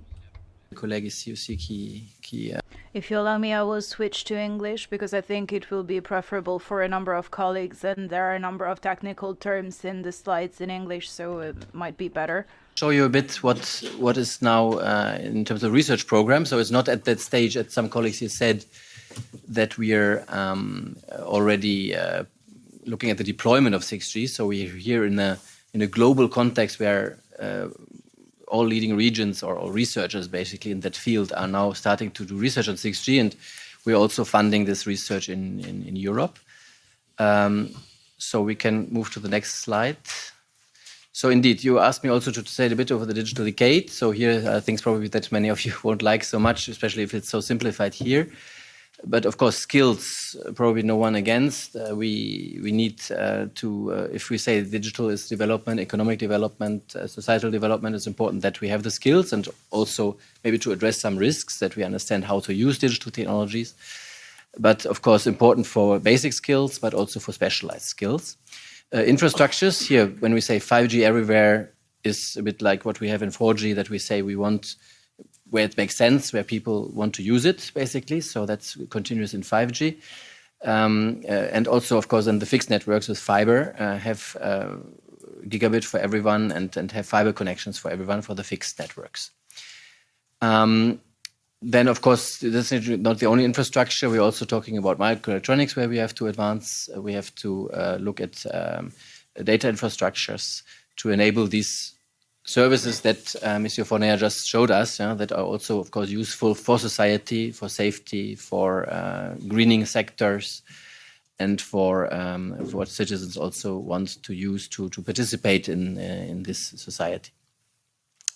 And then, of course, the usage to bringing these technologies to the public sector, but also to the business, and there, have positive impacts and also to be more productive. I don't, of course, deny that there are also economic considerations there behind, that we can have more jobs and more growth. Good. That's a bit the framework, the digital strategy, digital decade that has been adopted like a bit more than a year ago. So we can move to the next slide. Yes. So why now start work on 6G? We have launched this partnership called Smart Networks and Services. So it's not only mobile, it's also fixed networks. Everything is covered. You can have these different dimensions. Of course, Mr. Haas just said we all see everything economic. I don't neglect that it's an important aspect. We see here the applications. The first on the top left, of course, looking what economic activity we could enable with these kind of infrastructures. That certainly plays a role. We also have the important point of industrial positioning. So we also maybe to say something positive that you also might consider is that we, if we do it, we talked about the ethical AI, artificial intelligence approach, that we also, if we leave it to the Chinese or maybe the Americans, maybe, and we can also bring him in here. So it's important to participate, but in any case, if we would let it go, we would then be only the customers of this developed by others. And we also would lose the industries and lose the mastering of these technologies and of these ecosystems. So it's important also to position here our industries, and also to some extent, this is something that comes more and more in recent discussions, also in the geopolitical context, that we reduce our dependencies, that we, if necessary, when we cut off supply, that we also have the plan B and have the capacities to be somehow independent. And then finally, a very important point also in this context today, the Societal Sustainable Development Goals. And I will show a bit later how we also have dedicated actions here to look at sustainability, to look at societal acceptance, and also taking into account these concerns that we're discussing today. And the examples here are certainly climate neutrality, climate action, so carbon neutrality, energy efficiency, but also things like accessibility, affordability, inclusiveness, these kind of goals. Okay, and for that, these are, of course, certainly important strategic aspects. So we decided to launch a joint undertaking. It's like a small agency where we can have the efficient and strategic setting with the industry and the Commission and the member states also associated to drive this forward in the right way. Next slide, please. Yeah, so 6G research has started already some years ago under this so-called 5G partnership that we had before, PPP, where this Hexa-X flagship that you also mentioned, where you want maybe to hear a bit more about. It's this flagship project where the main thinkers in the moment are sitting together and think about the concept, what 6G could be and what it could bring and what technologies could be the enablers. And also some more specific projects that are looking in specific technology blocks. That was the first phase, and now we're scaling that up with the first call now with 250 million, with 35 new projects that has been launched.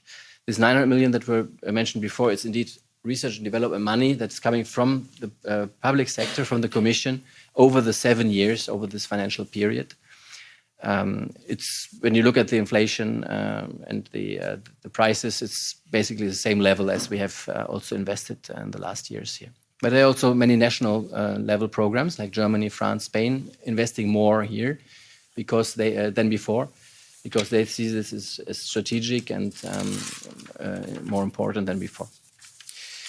Okay, we can move to the next one so that you see a bit also what is the vision and what is being done here. Yeah, maybe also here to show you a bit what is the thinking, the context thinking here. So we have these drivers that you see on the left, with the context we're living in. And of course, the Green Deal, as I mentioned before, is one of the important drivers here. And then you have the expected results, where you have also this KPI means key performance indicator. So you want to deliver like shorter response times, faster services, but also so-called key value indicators, where we look more at the values. For example, energy efficiency could be one, or inclusiveness, or other important indicators also from a societal perspective. And then you have the enablers, or the technology that is can bring the basis, that we're now looking at what could be possible in the next 7-10 years. And then what kind of services, we don't know the services today, what is there 2030.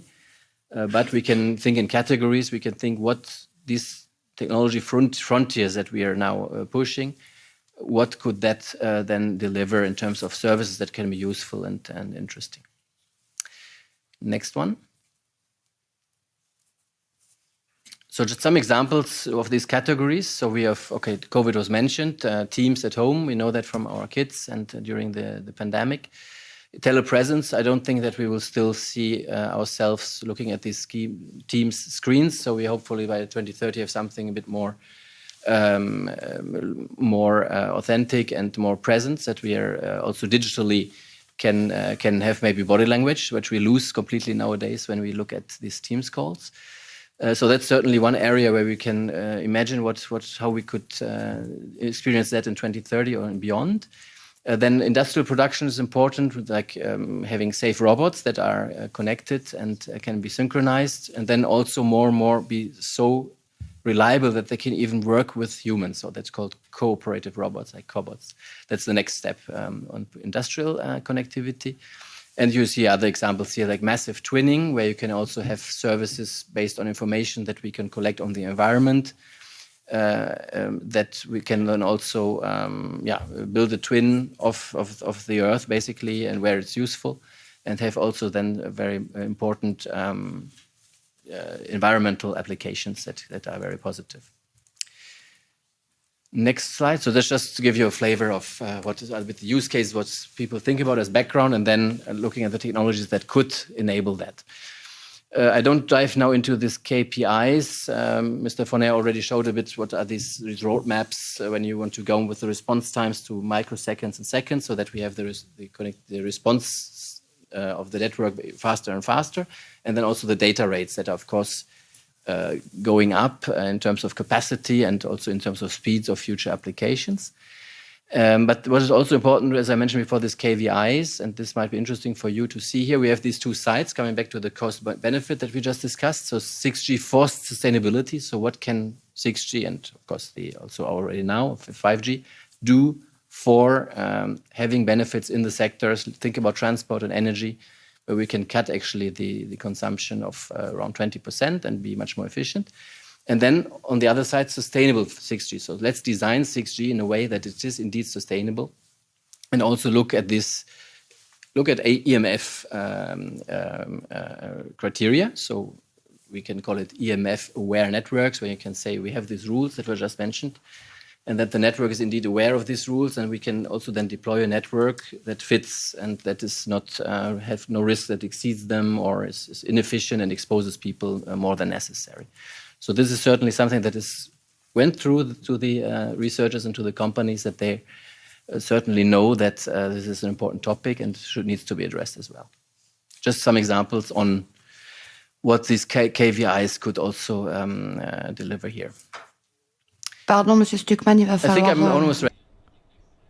Apologies, Mr. Stuckmann, but I think that... You know that, okay, 2030, we're thinking that there will be first services based on 6G that we can imagine. So now it's about building the technologies and standardizing them in the next few years. That's probably enough for that one. Okay, maybe next slide is to sum up, but then I'm silent and I'm happy to respond to your questions. Merci beaucoup. Eh bien, je vais passer la... Thank you very much. I will now leave the floor to my colleague Ivan. Ivan, you have the floor. Okay, we are at the second session for the questions. Do you have any questions? Please introduce yourself and ask your question, please. All right, thank you. Can you hear me? So I'm Miguel Coma. I'm an engineer in telecommunications from Belgium, and I've been studying 5G technology in particular the last years and its applications. And my questions are regarding your presentation. You mentioned that 5G everywhere should be one of the objectives. While on the other hand, we have seen that from Mr. Fournier that they have studied that the industry needs are quite different from the individual's needs from society. So my question is, why deploying 5G everywhere while you could perfectly have it just limited to the industries that need it? That's one question. My second question is about why putting the norms, the exposure norms of the people always higher with each generation, while the ICNIP norms are always the same for about 20 years. We've seen in several countries like Belgium that norms are raised every time, and we have very recently seen raising the norms. While in countries like Switzerland, we have seen 5G deployments without any change in the norms.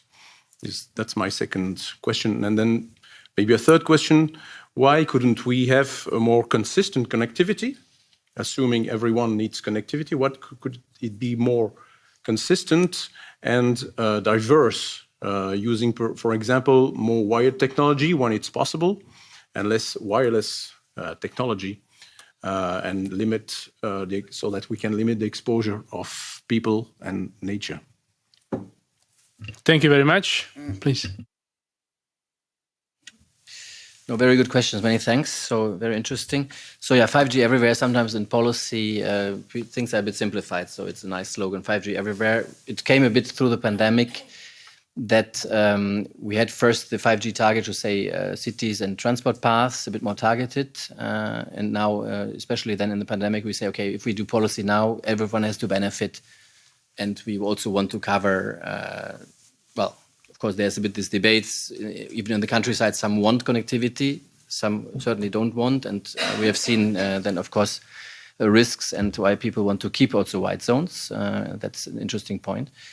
So, yeah, that's, I think it's reality is that we won't see the full 5G with all the features. That would be much too expensive everywhere. So we will have a basic coverage that is wherever you have a 4G base station, you can upgrade to 5G without having too much more exposure or new antennas built, you know, so that's we will see happening. And then you will, as you said, have that consistency to say that in Europe we also don't have this kind of top-down government that would say we want now to see these antennas everywhere. That's sometimes happening, for example, in China, where the government says, okay, you do this now, the operators have to follow. While here it's more market-based. So if no operator would deploy this kind of expensive technology everywhere where it's not needed. So it's always a bit of the balance also by the market itself, that it will be deployed there where it's important. Yeah, then maybe to conclude on this consistent connectivity that relates to that, I think that's certainly a good point. Also thinking about indoor, where we have low power possibilities, then having very high power from outside into the buildings, for example. That's an example where it's much more reasonable to, well, using cables, or if people want Wi-Fi and adapted deployments indoors, so that the overall exposure is lower. So that's certainly a good point. Sometimes some business models play a bit against that, and we have, of course, then to see how much we want to regulate. If you tell the people that want to also have customers as mobile operator, also reach customers that are indoors, they want to have the signal high enough so that they can reach them. To forbid them to do so is not so easy, because then you would really intervene in the market and regulate that. So it's then a bit, you can see the competitive dynamics between a fixed operator that has Wi-Fi and the mobile operator outside, and how is this mechanism. So, but an interesting point that is certainly relevant. And then the norms, when we see the norms going down, I think, of course, I mentioned the European recommended norms, especially on the frequencies that Mr. Huss was mentioning. We are rather confident that in these frequencies we have quite a lot of experience, that the effects that were described here, if you're under the norms, are not a problem. But of course, I'm not the expert, and I accept that some people here disagree. But if we would say that these limits are there, they are revised now, and also for the new frequencies, let's say they correspond to the scientific level, then we would not necessarily see that there's a justification to go much lower than those. And Belgium and some other member states had very, very low ones, and saw that then operators have difficulties to build a decent network with these very strict limits. So that's might have been the reasons why regulators reviewed that and say, okay, we have confidence in this safeguard limit at European level, and we can go a bit higher with our national limits. They always have to be lower than the European ones. So that's for sure. Yeah, so I think that's already addressing some of the points, but maybe there's... Thank you. We have another question, please.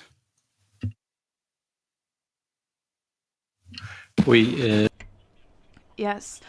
First of all, there is a contradiction in what I heard, because a phone mobile network can work with limitations that are even lower to what was written in my proposal, because I suggested 0.6 volts per meter. We could work even with values that are way lower than what I had suggested, up to 0.2 volt per meter. And then another remark, constructive criticism maybe, because you talked about Wi-Fi. In my report back in 2011, I insisted on studying and promoting research on alternative methods. Some research were carried out, but they were not supported by public funding. And back then, we talked about alternatives indoors, in offices, in schools, in institutions like this one. Alternatives based on other technology, visible light, ultraviolet light. These are other technologies, and so why wouldn't we invest in this research, at least for indoor and especially for schools, rather than exposing our children to Wi-Fi that is highly problematic for young people and children? And then another remark, and I must say I am quite appalled, and it's a question: do you think that the representative of the European Commission, what's his name, Mr. Le Breton, I think, yes? Do these people are aware of British literature of the 50s? Two novels were published, 1984, and the other one is called Brave New World. And what the Commission want to suggest for the 10 following years is exactly that. It is a society that I do not want.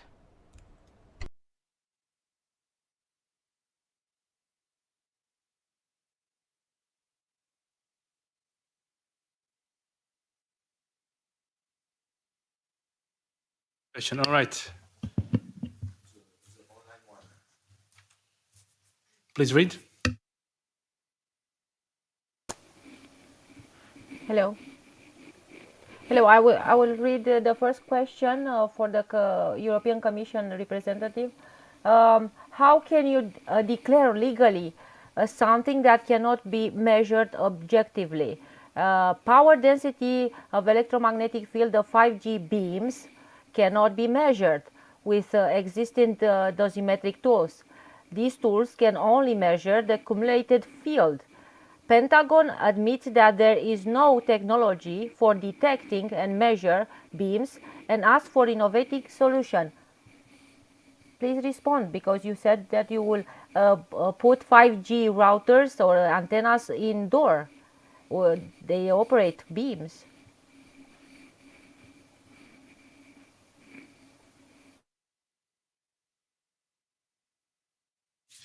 Yeah, so here we come a bit to more specific questions to the health effects, which I'm, of course, not the expert. So certainly I was not proposing necessarily 5G indoors. There could also be a cable-based or whatever. I just wanted to explain that we could also benefit from technologies where you don't have to have high power outside to go indoors with the field strength. And yeah, so this measurement is an interesting one. So I think there certainly we need also some more studies to understand if we really go for this beamforming. The advantages, of course, in beamforming, that as we've seen on the slide from Mr. Fournier before, that we don't transmit everywhere. So in principle, we're silent and only beam in that direction that is relevant. But then, of course, with these new technologies, we also need a new data to judge if there would be any effect. But maybe, Christos, you have been looking at that also with the team before on the measurement. Can we say something on that? Or measurement methodology for the beamforming, MIMO?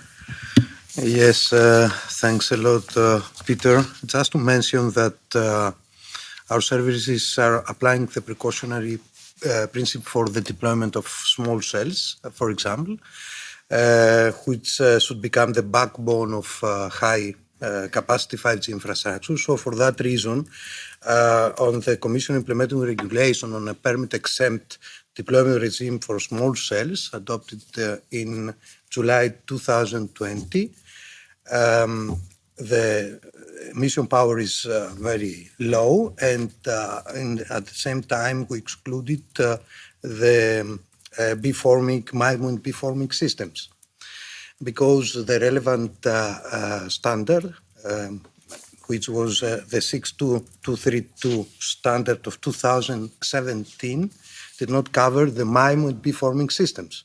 But now it has been reviewed. Now we have the new standard, which is the 62232 of 2023, recently adopted, which has includes all the methods to measure the MIMO and beforming systems.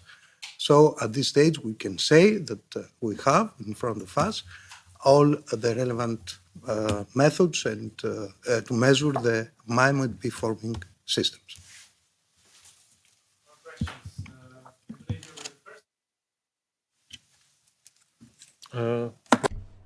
First,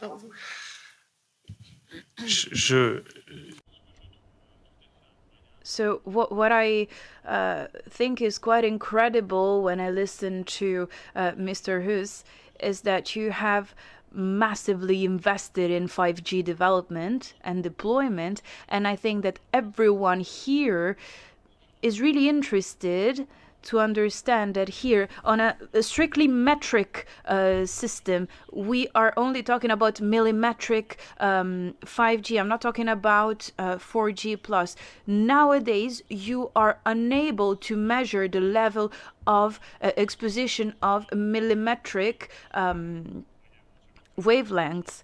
And I see you disagreeing with me, but in a way, millimetric 5G means the cohabitation between 3G, 4G, and 5G.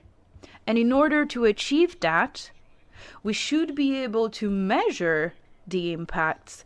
And secondly, we should have two different indicators for the 3G, 4G antennas, SAR, and then for millimetric 5G power density indicators. And so I would like to remind for everyone here, and I'm sorry to be technical because these are very technical topics, I'm sorry to remind you that today on a metric system you cannot properly assess the 5G exposure.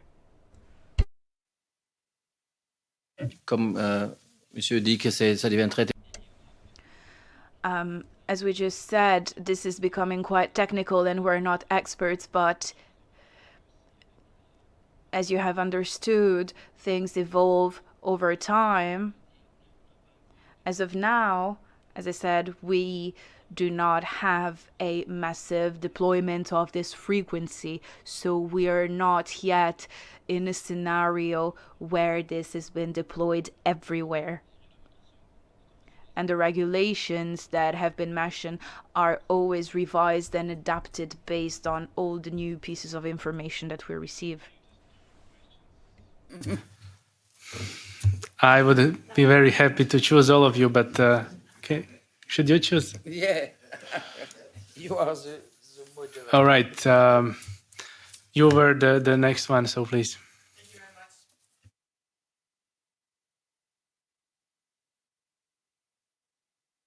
Sorry, can you hear me now? Yeah. I'm just thinking, I'm a little amazed about what you presented. I think, have you understood what we have told you? All these people telling you that they get sick? The science that we have explained to you? I have two questions. How can the EU continue the rollout on 5G, and now you're talking about 6G, when the EU have missed the environmental and health assessment? That's the one question. Would like you to answer me. It's very important. Number two, how much EU funding have you put into the health and environmental assessment? You have talked about how you will fund the 6G, but I didn't hear about the funding for the assessment on health and environment. Thank you.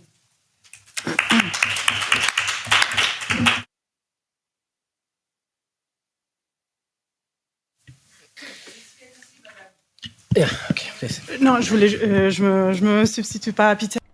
So I do not want to take Peter's place to answer, but I wanted to know, despite the European questions, because we talked about the problem of signature in Romania. So I wanted to ask, do you think there is a lot of enthusiasm when it comes to the European initiative in the different countries at the national level? This was my question. Thank you.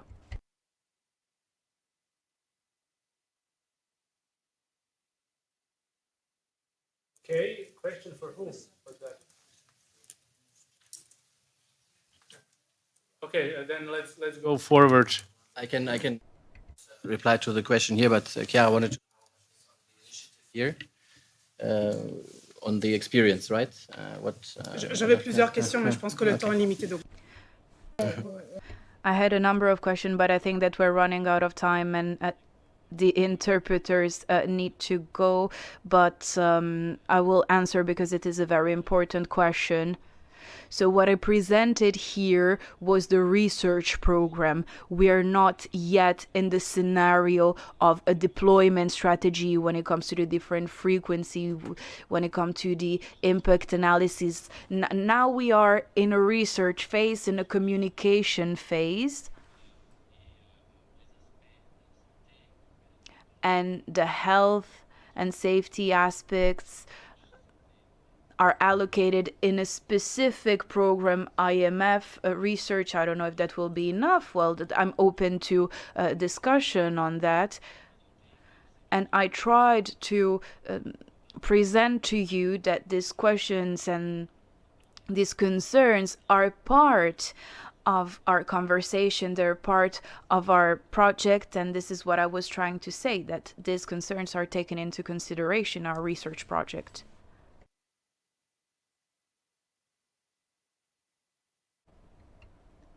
The interpreter apologizes, but the microphone is off. So I will conclude because we have gone over by 30 minutes, and thank you very much to our interpreters. So I would like to give you a few messages when it comes to the Commission. First message, first piece of information. You said we will invest 900 million euros between 2021 and 2027 for 6G on research.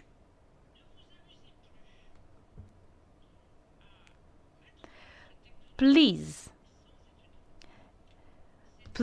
promise that you will never again launch a technology without an impact assessment, because in the European legislation it is written that we invest money in research industry, whatever the sector might be, based on an impact research. If we hadn't financed the impact research with STOA, we would have had none. So never do that again. Second message, you're taking away ICNIRP. We do not want to hear about ICNIRP anymore. This is scandalous. These people are full of conflict of interest. They talk about scientific independence, but they only talk about the thermic aspects, only the human consequences without taking into consideration environment or animals. Please, I do not want to hear that anymore. And I said that to the Commission, do whatever you want, take them away with your waves. I don't know how you can send them away. Send them some waves, but send them away. Respecting legislation, let us be constructive. You were asked, and Mark Rivasi asked you the same question, are you ready to collaborate so that firstly we can guarantee that member states have control organization, that monitoring is being applied on every connected object and tool, and it would be worthwhile that the Commission would inform users and consumers. So we will draft a project, and we would like this project to start with the Commission so that the Commission can signal to every member state to monitor every single tool, device and operator. Therefore, we can restore public trust. Fourth point, diversification of connectivity. When I saw on the slide 5G, 6G, we're always talking about waves. We were together, Mr. Stuckmann, I remind you, we were together with the Commissioner for Digitalization, Maria Gabriel. And we welcomed a researcher working on IFI, if you remember correctly. Why is it that indoors we are not developing a technology, whether it is through fiber, whether Wi-Fi, but not Wi-Fi? Because Wi-Fi operates at frequency levels that have consequences on individuals much more than other frequencies maybe.